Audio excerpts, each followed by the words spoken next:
हम अभी मौजूद हैं जेडीयू प्रदेश कार्यालय पटना में। आज जगदेव बाबू की जयंती है और जगदेव बाबू की जयंती के अवसर पर जेडीयू के सभी बड़े नेता पहुंचकर उनके चित्र पर पुष्प अर्पित किया है। हमारे साथ निहोरा प्रसाद यादव जी हैं।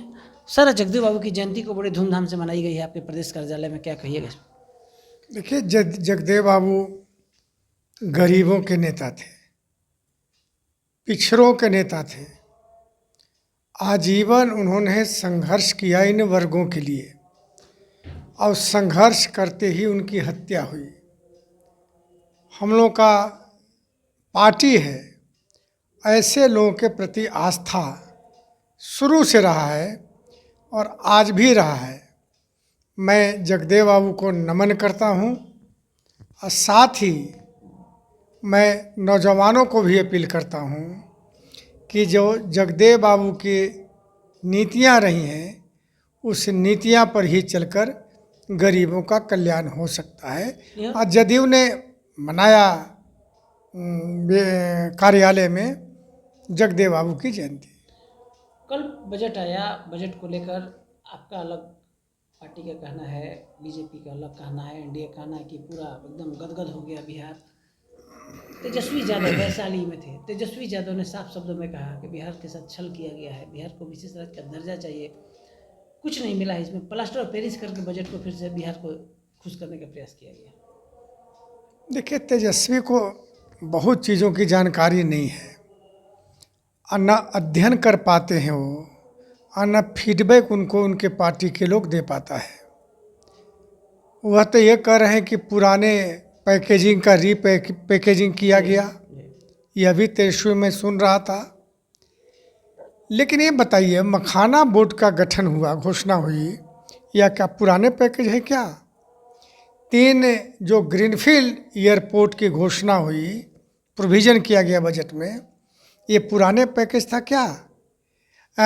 ये जो फूड प्रोसेसिंग इंस्टीट्यूट खोलने की बात आई, ये पुराना पैकेज था क्या? ये जो आईआईटी का विस्तार का जो हुआ, ये तो पुराना पैकेज नहीं था। कोसी के इलाके में जो सिंचाई की व्यवस्था, बाढ़ से बचाव करके जो सिंचाई का व्यवस्था की घोषणा हुई, ये तो रीपैकेजिंग नहीं था। यानी ऐसे अनेकों बजट में प्रोविज़न किया गया, तो ये बिहार के लिए बहुत सुखदायी समाचार है।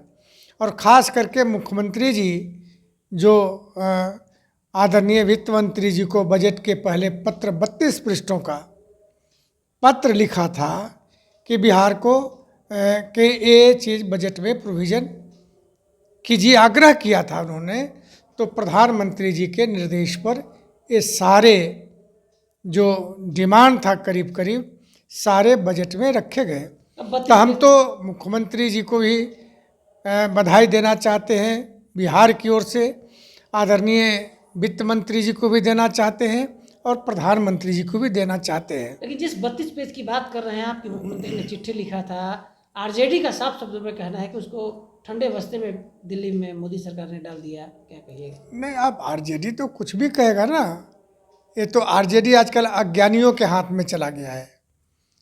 तो अज्ञानी के हाथ में चला गया आरजेडी, तो कुछ भी बोल सकता है। नहीं, जेपी नायडू को तो बहुत फायदा हो रहा है, आंध्रा के जैसे दवा है। नहीं, ऐसा किसी राज्य का, जो पिछड़े राज्य हैं उस राज्यों के लिए विशेष बजट में व्यवस्था किया गया कि पहली बार कोई सरकार केंद्र में बनी है जो पिछड़े राज्यों के उत्थान के लिए, विकास के लिए, और साथ ही जो मध्यवर्गीय परिवार है, जो वेतनभोगी कर्मचारी हैं, उनको राहत देने के लिए जो इस बजट में प्रोविज़न किया गया, बिल्कुल लगने लगा है कि बिहार के गरीबों का कल्याण आदरणीय नरेंद्र मोदी जी के नेतृत्व में होगा।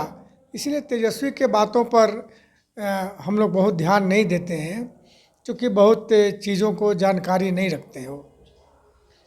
तो सुन रहे थे निहोरा यादव को, प्रोफेसर निहोरा यादव को। बड़ी बात जगदेव जयंती के अवसर पर कह दिया कि तेजस्वी यादव को बजट का ज्ञान नहीं है। साफ शब्दों में कह दिया है कि आरजेडी के लोग अज्ञानता का शिकार हैं। मुख्यमंत्री नीतीश कुमार ने जो 32 पेज का मुख्यमंत्री को, प्रधानमंत्री को चिट्ठी लिखा था मुख्यमंत्री कार्यालय की तरफ से, उसका संज्ञान लिया और उसी के आधार पर यह रोड मैप बिहार के विकास के लिए तैयार किया गया है बजट में, हमारे सहयोगी धर्मेंद्र के साथ कौशलेंद्र, पटना से।